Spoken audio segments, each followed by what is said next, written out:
আমির হামজা সারা জীবন মিথ্যা কথা বলে ওয়াজ করছে, এখনো মিথ্যা কথা বলে ওয়াজ করে। আল্লাহ বলছেন স্পষ্টভাবে, তোমরা সামান্য মূল্যের বিনিময়ে আমার আয়াতকে বিক্রি করো না। আমির হামজারা কি করেন? আবার যদি প্রতিপক্ষ কোনো কথা বলে সাথে সাথে তাকে ধর্মীয় অনুভূতিতে আঘাত হেনেছে বলে ফতোয়া ঝাড়েন। কিন্তু ওনারা যে প্রতিনিয়ত আমার আল্লাহ নবী রসুলকে নিয়ে মিথ্যা কথা, মিথ্যা বয়ান তৈরি করছেন, ওনারা ধর্মীয় আঘাত দিচ্ছেন না। চিটমণির একজন আইনজীবী তিনি বলেছেন যে এক প্রকার যার মা মৃত্যুর শয্যায়, জীবন মৃত্যুর সন্ধিক্ষণে সেই সন্তানকে এইভাবে পকিং করা, বলবো এটিকে আমি, এটা এক প্রকার পকিং কিনা, পরিস্থিতির সৃষ্টি করা কিনা, বা এটি শিশির মনিরের বক্তব্যই কিনা?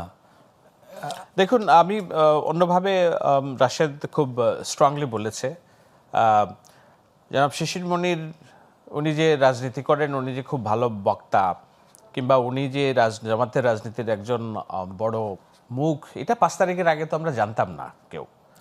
একেবারে সাদামাটা লয়ার, গুপ্তভাবে ছিলেন আর কি, এখন সামনে এসেছেন। এখন ওনারা বড় ডিসিশন মেকার হয়েছে, এটা দোষের কিছু নাই। নিশ্চয়ই একটা নতুন রাজনৈতিক দল যখন উঠতে চায় তখন পেরিফেরিয়াল অনেক মানুষকে সামনে নিয়ে আসে, যেমন বিএনপি থেকে যারা কোনোদিন গুরুত্ব পায় নাই, ফুড়িয়া, ফটকা, বদমাস, এদেরকে জামাত ধরে ধরে নমিনেশন দিচ্ছে। যেমন ডক্টর ফাইজুল ঝালকাঠি থেকে দিয়েছে। সারা জীবন বলছে বিএনপি করি, কিন্তু কোনোদিন বিএনপির একটা পদে তার নাম ছিল না। এখন বিএনপি থেকে পদত্যাগ নেতা জামাত তুলে আনছে। বিএনপি যাকে চাঁদাবাজের অভিযোগে বহিষ্কার করছে, জামাত তাকে নেতা বানাচ্ছে। অলিউল্লাহ নোমান, তার মতো একজন সাংবাদিক যিনি সারা জীবন খালেদা জিয়া বিএনপির ছায়াতলে থেকে নিজেকে বিএনপি প্রমাণের চেষ্টা করছে, আজকে শুনলাম হুট করে জামাতের নমিনেশন পাইছে।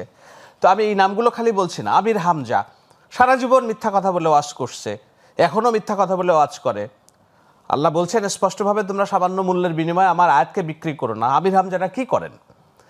আবার যদি প্রতিপক্ষ কোনো কথা বলে সাথে সাথে তাকে ধর্মীয় অনুভূতিতে আঘাত হেনেছে বলে ফতোয়া ঝাড়েন। কিন্তু ওনারা যে প্রতিনিয়ত আমার আল্লাহ নবী রসুলকে নিয়ে মিথ্যা কথা, মিথ্যা বয়ান তৈরি করছেন, ওনারা ধর্মীয় আঘাত দিচ্ছেন না। সুতরাং এই রাজনীতি, আপনি যেটা বললেন শিশির মনীষ, আমি এতখানি ইতিবাচকভাবে বলবো না, শিক্ষিত মানুষ, ভদ্র মানুষ আমার সাথে যোগাযোগ হয়েছে, কিন্তু এই সময়টাতে ওনার এই পোকিংটা যায় না। এটা পথভ্রষ্ট রাজনীতিকের একটি লক্ষণ, ফুরিয়াদের রাজনীতির লক্ষণ। যে ফুরিয়া রাজনীতি শিশির মনির করবেন বলে আমরা প্রত্যাশা করি না, কিন্তু উনি করেছেন। দেখলাম যে তাদেরই একজন শিবির কর্মী খমিনী এহসান বলছেন যে শিশির মনির কেন এটা বলেন, তার নিজের মাম্মা তো আমেরিকাতে থাকে, সে তো আর দেখতে যায় না।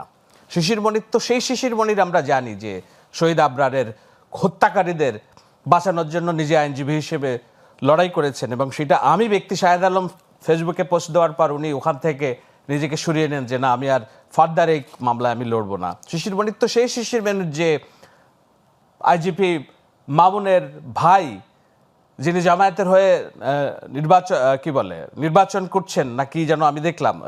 এই মামুন, আমাদের যে মামুনের, যাকে সাজা কম দেওয়া হয়েছে, মানে Abdullah Mamun, just give and take, যে আমি আপনাকে কিছুর মধ্যে দিয়ে সাজা কম দিব, কিন্তু ওখানে যেন হচ্ছে যে আপনার যে ভাই আওয়ামী লীগের নমিনেশন করেছিল আওয়ামী লীগের হয়ে, ওই আসলে আমি দাঁড়াচ্ছি, আপনি আপনার পরিবারকে আওয়ামী লীগের ভোটগুলোকে আমার দিকে কনভার্ট করবেন।